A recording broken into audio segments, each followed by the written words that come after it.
This episode, The Cart Before the Horse. We live in New Mexico. My daughter is about 1,500 miles away, 24 hours over the road. We see those guys a couple of times a year. They come back. Her husband, Santa, has folks here near in Texas. So, we're back and forth and get to see each other lots, and it's always love it. And I think back to Santa, his name's Jody actually, but once a year, and they don't come out here in December because he's busy doing Santa gigs in North Carolina. Probably the best Santa I've ever seen. His outfit, the demeanor, the beard, the whole thing is just perfect. So, but it all started, I think, actually with, oh, and by the way, I'm Kendall, and this is our channel. Welcome, Retirement as We Know It. So, but it starts essentially when my daughter Kim says, Mom, Dad, said, wouldn't you enjoy coming back here, coming to, Raleigh area more often? And we think, well, yeah, probably would. But said, wouldn't it be nice if you lived lots closer and could do that? And it's with her job and with his responsibilities, certainly. It'd be easier on them if they didn't have to come here quite so often. But that is where it all started. So we've lived in North Carolina. We've lived in Virginia, Tennessee, Colorado. And we know what's happening there. And again, the pollen and the humidity, that's one thing. But, we've lived in other places that have 4 seasons. We've enjoyed that. We love more mountainous areas. They're on the Piedmont of North Carolina, they call it. So we've been targeting a place that's about 1,300 miles away. Now, to do what we're wanting to do, you got to have a cart, okay, a truck. You need pods. We got a household to move. There's pods. There's the trailers that they pull up to your place and you load, you pack, you load. And it's all on you. It's your responsibility. And they come pick it up and then you meet them there on the other end. And it's, I hear horror stories, but I hear really good, positive about it as well. But then there's the move that we made from Lubbock, Texas, and that was years and years ago, but we went all the way to Virginia Beach. It was full self-service. They loaded, we packed, but they packed mostly and loaded it on the truck. 5 to 7 days later, they meet you at your destination. We went to Virginia Beach, took my mom. We had a nice drive. It's just easy, and you get there and they unload it. Take it up and down the stairs is the best part. Even then, But here we are.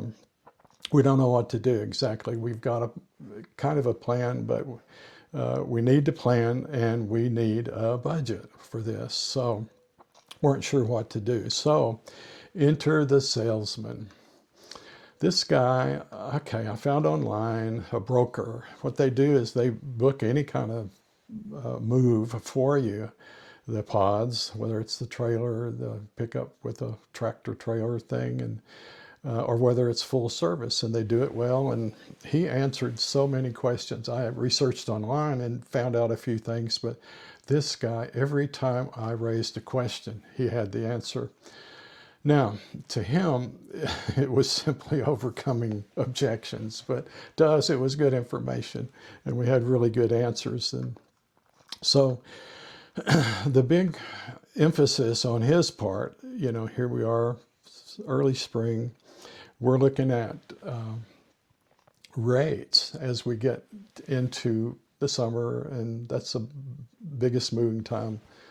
The industry raises its rates because of demand, all that, so.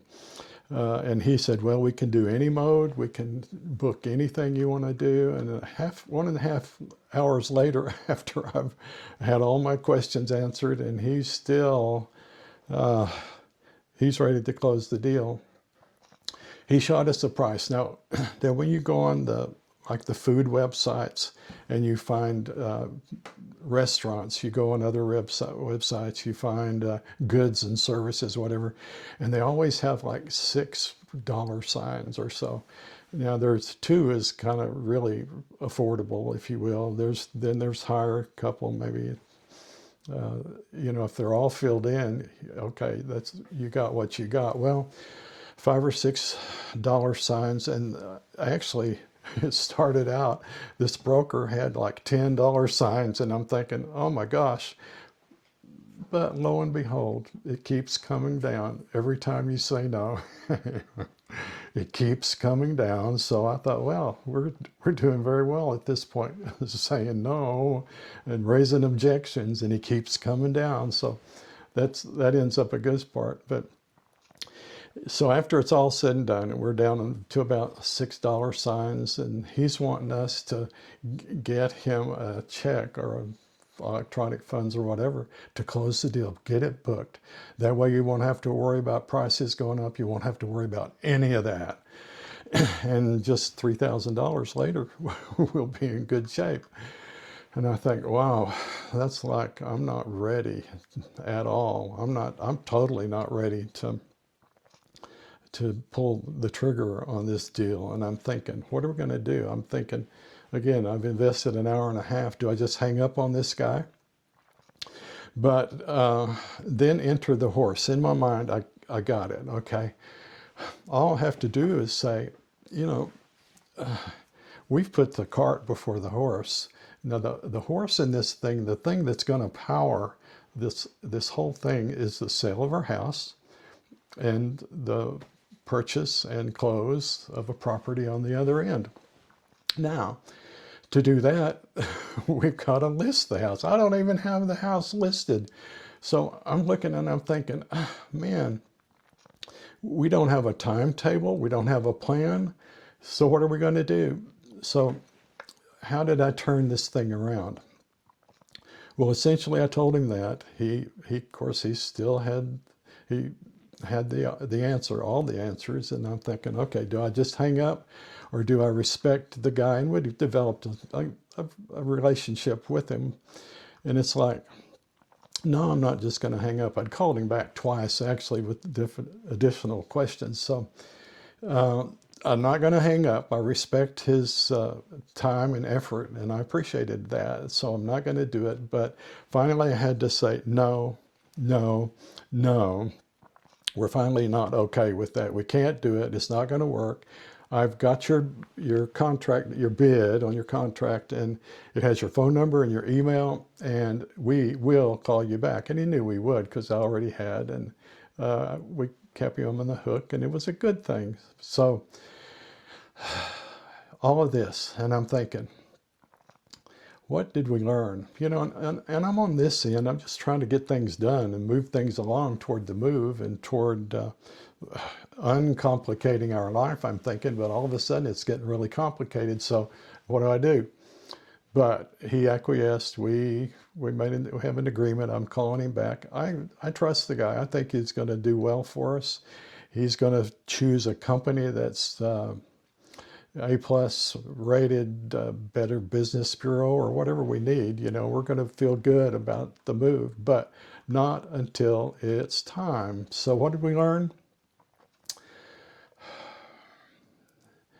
Do not run ahead of yourself. You have to have the cart, but not before the horse. So during all that, I think we've finally figured out that we've got a row to hoe before we get that. So we're just in kind of booking. We're just kind of in limbo for that. Now, my question to you, what would you have done? Have you moved out there? Are you in the midst of a move? What are your horror stories? What's happened with you? And we'd like to hear about it. And then other things, what are your other concerns? What's going on in your life? We'd still like to hear about all of that. And then I think you have hopes and dreams. What are the things you're dealing with, and what are the things you're wanting to accomplish as you get on in years? And again, whether you're retired already, looking toward retirement, or just interested in, well, my title today, the cart before the horse. Hopefully you've learned not to. And I think learning from not tos is the best time to start learning. Just jump in and do it. So I think until next time, and we'd love seeing you, and we'd love you to come back with us. We'd also like you to remember, in all of our doing, the grandest and the greatest reality is that it's in Him we live and move and have our being. So until then, next time, I hope you have a great day.